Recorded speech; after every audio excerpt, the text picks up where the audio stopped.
ابھی تو چند ہی دن ہوئے ہیں، لیکن پوری دنیا میں انرجی کرائسس کا شور و غلغلہ ہے، اور جناب خامنائی کے جانشین نے کہا ہے، میرے بابا نے شہادت سے پہلے کہا تھا کہ اگر میں شہید ہو جاؤں تو امریکہ اور اسرائیل کو ختم کر دینا۔ میں سمجھتا ہوں ایران نے بغیر کسی دوسرے کی مدد کے انرجی کرائسس پوری دنیا میں پیدا کر دیا ہے، اور امریکہ اور اسرائیل اپنا زور دکھا کر اس بحران کو ختم نہیں کر سکتے۔ اس میں ایران کی طرف سے اگر کچھ درست نہیں ہو رہا تو وہ یہ ہے کہ پہلے تو آذربائیجان کو جان بوجھ کر یا بغیر سوچے سمجھے کسی طرح نشانہ نہیں بنایا جانا چاہیے تھا، اور دوسرا ترکیہ پر حملہ بہرحال پورے عالم اسلام پر ہی حملہ ہے، اور ایران کو اس سے اجتناب برتنا چاہیے۔ سچ یہ ہے کہ اس وقت تو پاکستان سمیت بہت سے ملکوں کے لوگ چاہ رہے ہیں کہ یہ جنگ آگے نہ بڑھے، لیکن سوال یہ ہے کہ جن دنوں اس پر کام کرنے کی ضرورت تھی اور ایران کو بچانے کی ضرورت تھی، اس وقت پوری اسلامی دنیا کے لیڈر اپنی اپنی فکر میں تھے، اور کسی کو یہ ادراک نہیں تھا کہ بظاہر ایران جو کچھ زیادہ قوت کا مالک نہیں ہے، وہ اپنی کمزوریوں کو، یعنی اپنی کمزور چیزوں کو مجتمع کر کے پوری دنیا کو مصیبت ڈال دے گا، اور پھر اسے روکنے والا کوئی نہیں ہوگا، یا وہ کسی کے کہنے پر نہیں رکیں گے۔ میں سمجھتا ہوں پاکستان کی بہت عزت ہے ایران میں بھی، اور پاکستان کی بہت عزت ہے ترکیہ میں، اور پاکستان کی بہت عزت ہے آذربائیجان میں بھی۔ اس لیے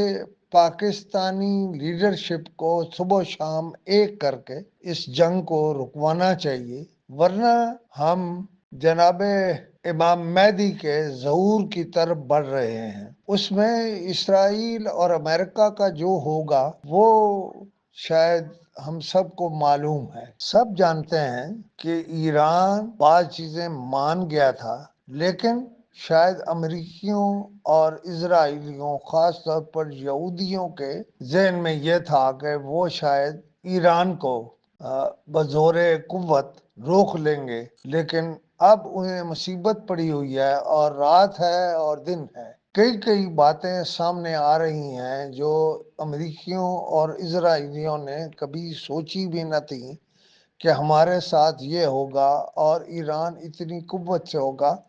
میں نے گفتگو شروع کی تھی، تنہا ایران نے پوری دنیا میں توانائی کا بحران پیدا کر دیا ہے۔ کیا آپ کے پاس، یعنی پوری دنیا کے پاس اس کا کوئی حل موجود ہے؟ اور اس توانائی کے بحران سے ہم جو اس جنگ کا حصہ نہیں ہیں وہ بھی متاثر ہو رہے ہیں، لہذا اب بھی اسلامی دنیا کے رہنماؤں کو چاہیے کہ وہ اس پر سر جوڑیں اور کسی طرح یہ جنگ ختم کرائیں۔ ابھی تو کچھ لوگ کہہ رہے ہیں، یا کچھ اہم لوگ کہہ رہے ہیں کہ یہ جنگ جو ہے یہ تیسری جنگ عظیم میں بدل سکتی ہے، لیکن مجھے یقین ہے کہ اگر ان سب کا رویہ یہی رہا ٹوورڈز ایران تو یہ یقیناً تیسری جنگ عظیم میں بدل جائے گی۔ ٹرمپ کہتا ہے ہمیں سب سے پہلے ایرانی فوج کو تباہ کرنا ہوگا۔ ٹرمپ چونکہ مسلمان نہیں ہے، اس لیے اس کا عقیدہ مختلف ہے۔ میں سمجھتا ہوں ٹرمپ شاید اپنی جگہ صحیح سوچتا ہو، لیکن لگتا یہ ہے کہ کچھ اور تباہ ہو جائے گا، کچھ اور ملکوں کی فوجیں تباہ ہو جائیں گی۔ جس قوم نے مرنے کا فیصلہ کر لیا ہو اس کے لیے کچھ بھی دوسرا اہم نہیں ہوتا۔ میری رائے میں ٹرمپ دنیا کی معیشت کو تباہی کی طرف لے جا رہا ہے، اور وہ وقت دور نہیں جب خود امریکی معیشت بہت جلد وہاں چلی جائے گی جہاں اسے معیشت کہنا بھی شرمناک ہوگا۔